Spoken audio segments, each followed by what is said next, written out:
Good day to you all. My name is Samuel Tarley from Game of Thrones, and I will be your presenter today about all of our leadership skills and how best we can integrate everyone's abilities to make a more cohesive and inclusive leadership team.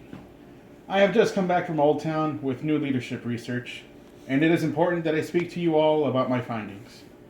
We all come from different backgrounds and, to be frank, intellectual properties.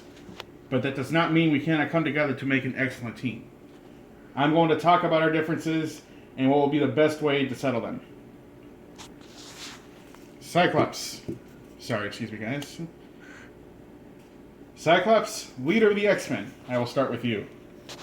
You are an excellent and decisive leader, but you are also the kind of leader who sticks to his guns and doesn't allow the other teammates to get their opinions and voices heard.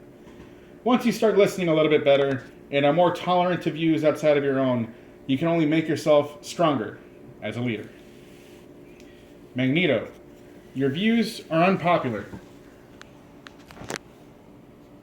but you have some points that are worth talking about and addressing.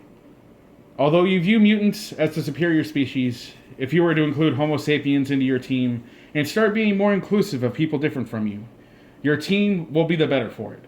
Also, you should look into getting into the metal crafting industry. I feel very strongly that you have excellent talents for that field of work.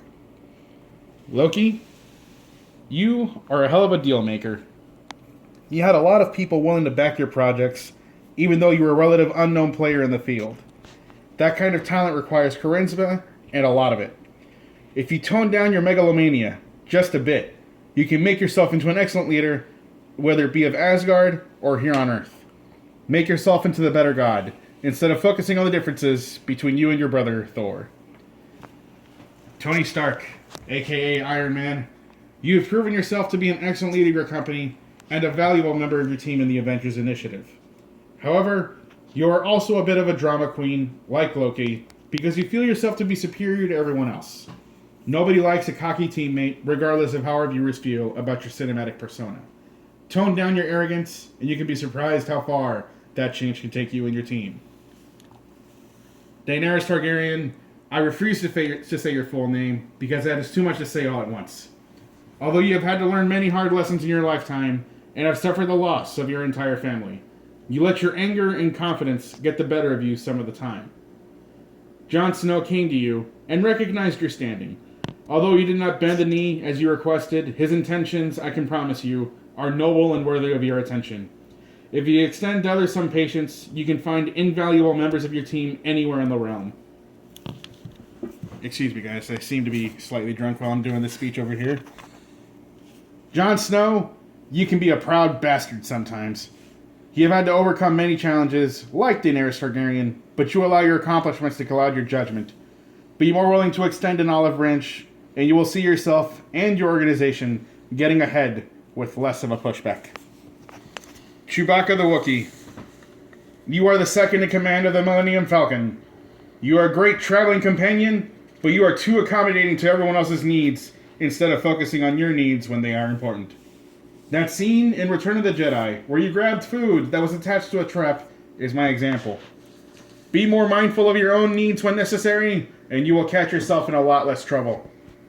Wampa, you are just a big dude. A really big, misunderstood dude. Organizations need big dudes like you, and it is up to your leaders to help you find a place in the organization and make you a valuable member of the team. Finally, there is one person that deserves special mention in the conference. Lemmy Kilmister, you weren't the type to look for the spotlight.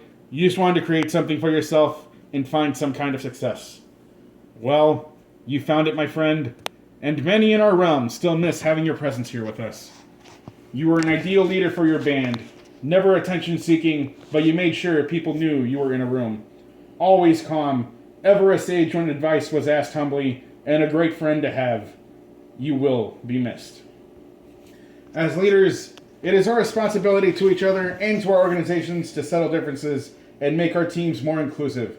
It is important that we recognize our differences, because including our differences makes our team stronger and more diverse.